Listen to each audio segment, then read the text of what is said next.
rápidamente, por eso me preguntó Ismael Sánchez ya desde el 2 de septiembre, que dice, conoce los pormenores de la implantación de la berenjena transgénica en Bangladesh, no todos los pormenores, pero tengo bastante.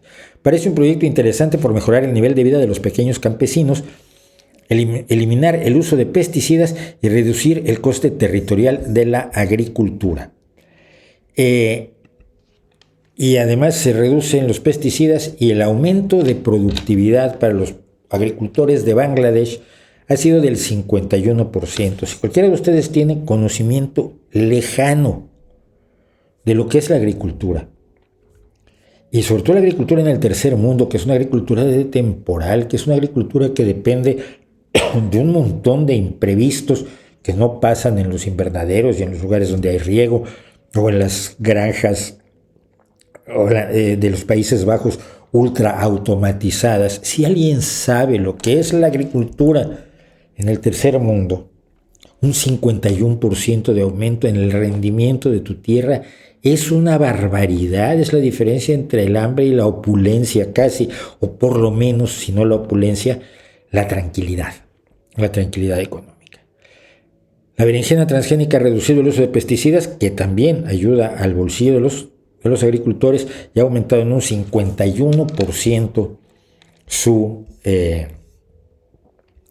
productividad. En 2009 se autorizó esta berenjena, que utiliza un gen del Bacillus thuringiensis para combatir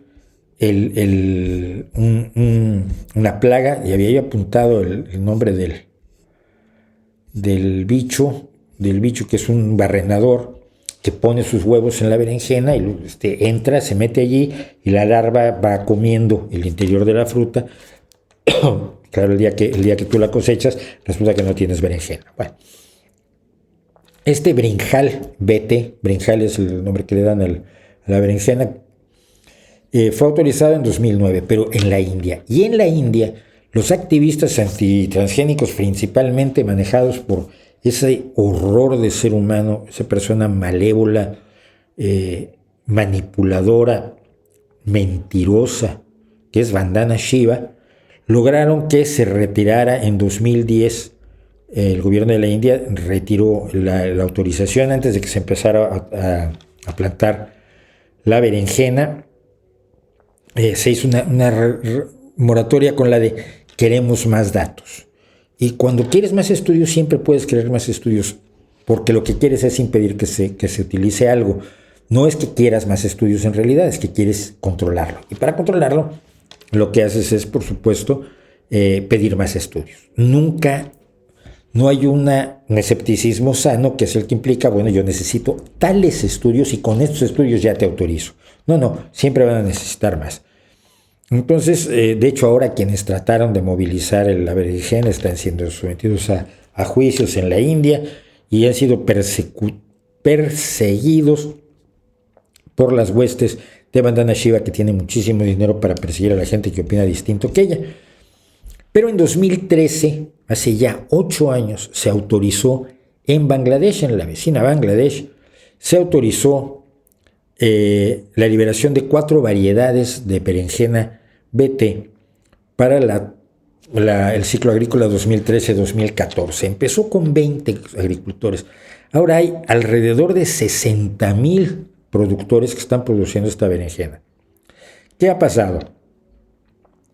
Pues que hay un 39% de reducción en el uso de pesticidas, porque la planta crea su propio pesticida para la plaga que más la perjudica, y el rendimiento del brinjal fue del 43% mayor. El rendimiento no es lo mismo que la productividad, el rendimiento es el rendimiento agrícola, el rendimiento en kilos, pero la productividad es lo que tú ganas con esos kilos cuando tu producto está en mejores condiciones, cuando tu producto no tiene daños, cuando tu producto es atractivo, tanto para el comerciante como para el consumidor, su precio es mayor.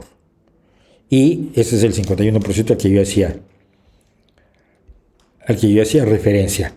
Las 4 variedades, según un informe de 2020, tuvieron las 4 variedades, ya rindieron en promedio 19,6% más que las variedades no BT y le ganaron a los productores unos ingresos de 21,7 superiores. El 83% de los agricultores están satisfechos con los rendimientos y el 80% con la calidad de la fruta. Los estudios que se han realizado dicen que lo mejor que le ha pasado a Bangladesh, porque la berenjena es su sustituto de carne fundamental, es una de las verduras más consumidas en Bangladesh.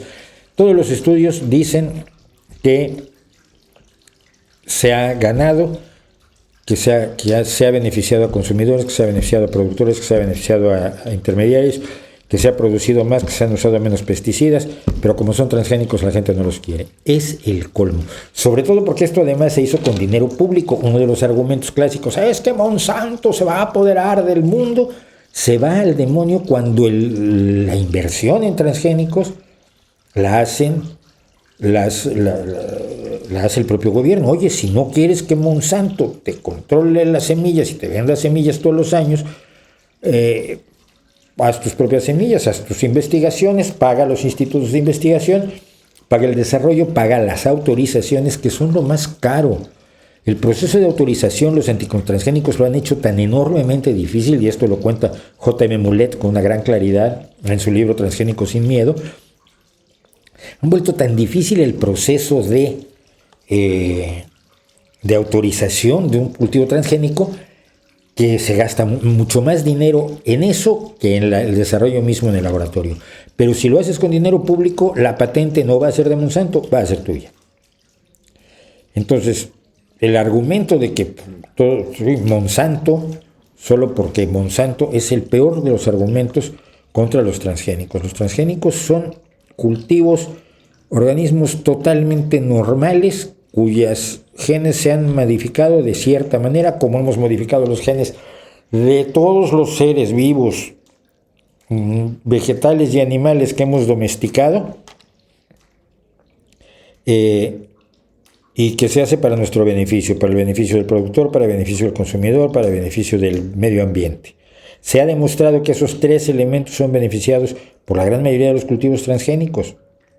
No creo que haya mucho más que decir. Quienes se oponen a esto realmente son gente que está fanatizada.